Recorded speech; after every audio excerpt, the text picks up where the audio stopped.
ایک یہودی کا گزر مسلمانوں کی ایک بستی سے ہوا۔ اس کے دل میں ایک ترکیب آئی کہ کیوں نہ میں انہیں ان کے دین کے تعلق سے ان کے دلوں میں شکوک و شبہات پیدا کروں اور انہیں ان کے علماء سے بدظن کر دوں۔ بستی میں داخل ہونے سے پہلے ہی ایک چرواہے سے ملاقات ہوئی۔ یہودی نے سوچا کیوں نہ اس جاہل سے اس کی ابتدا کی جائے اور اس چرواہے کے دل و دماغ میں اسلام کے خلاف شکوک و شبہات پیدا کیے جائیں۔ یہودی نے اس چرواہے سے ملاقات کی اور کہا کہ میں ایک مسلمان مسافر ہوں۔ باتوں ہی باتوں میں یہودی کہنے لگا کہ ہم مسلمان قرآن مجید کو یاد کرنے کے لیے کتنی مشقت اٹھاتے ہیں، جبکہ یہ قرآن 30 اجزاء پر مشتمل ہے، لیکن قرآن میں بے شمار آیات مشتبہ ہیں جو کہ ایک جیسی ہی ہیں۔ بار بار دہرانے کی کیا ضرورت ہے؟ اگر مشتبہات کو نکال دیا جائے تو قرآن اور بھی مختصر ہو جائے گا اور یاد کرنے میں بہت آسانی بھی ہو جائے گی۔ چرواہا اس کی بات غور سے سنتا رہا اور خاموش رہا۔ جب یہودی کی بات مکمل ہوئی تو چرواہے نے کہا کہ واہ، تمہارا خیال تو بہت اچھا ہے۔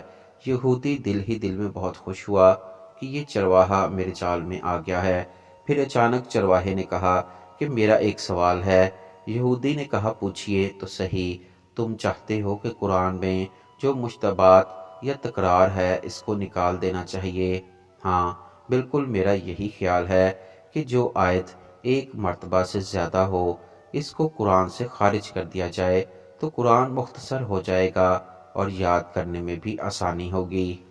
چرواہے نے کہا مجھے ایسا لگتا ہے کہ تمہارے بدن پر بھی بعض اعضاء ایک سے زیادہ ہیں جو تکرار پیدا کر رہے ہیں جس کا کوئی فائدہ نہیں ہے۔ کیوں نہ تمہارے 2 ہاتھوں میں سے ایک ہاتھ کو کاٹ دیا جائے، 2 پیروں میں سے ایک پیر ہی رکھا جائے، اس لیے کہ یہ تکرار ہے۔ 2 آنکھوں کی کیا ضرورت ہے؟ کام تو ایک آنکھ سے بھی پورا ہو سکتا ہے۔ کیوں نہ تمہاری ایک آنکھ بھی نکال دی جائے؟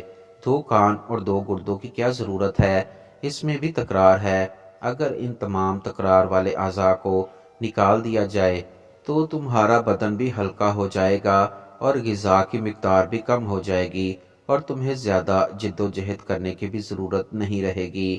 کیا خیال ہے؟ یہودی اپنا سیاہ منہ لے کر فوراً اٹھ کھڑا ہوا اور اپنی راہ لی۔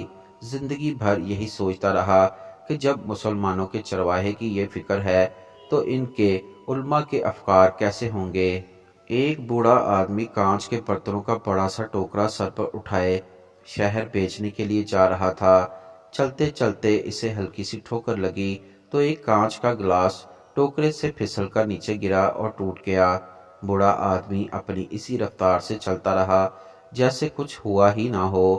پیچھے چلنے والا ایک اور راہگیر نے جب یہ دیکھا تو بھاگ کر بوڑھے کے پاس پہنچا اور کہا بابا جی، آپ کو شاید پتہ نہیں چلا، پیچھے آپ کا ایک برتن ٹوکرے سے گر کر ٹوٹ گیا ہے۔ بوڑھا آدمی اپنی رفتار کم کیے بغیر بولا بیٹا مجھے معلوم ہے۔ راہگیر حیران ہو کر بولا بابا جی، آپ کو معلوم ہے تو رکے نہیں؟ بوڑھا بیٹا، جو چیز گر کر ٹوٹ گئی اس کے لیے اب رکنا بیکار ہے۔ بالفرض میں اگر رک جاتا، ٹوکرا زمین پر رکھتا، اس ٹوٹی چیز کو جو اب جڑ نہیں سکتی اٹھا کر دیکھتا، افسوس کرتا، پھر ٹوکرا اٹھا کر سر پر رکھتا تو میں اپنا ٹائم بھی خراب کرتا، ٹوکرا رکھنے اور اٹھانے میں کوئی اور نقصان بھی کر لیتا اور شہر میں جو کاروبار کرنا تھا افسوس اور تعصب کے باعث وہ بھی خراب کرتا۔ بیٹا، میں نے ٹوٹے گلاس کو وہیں چھوڑ کر اپنا بہت کچھ بچا لیا ہے۔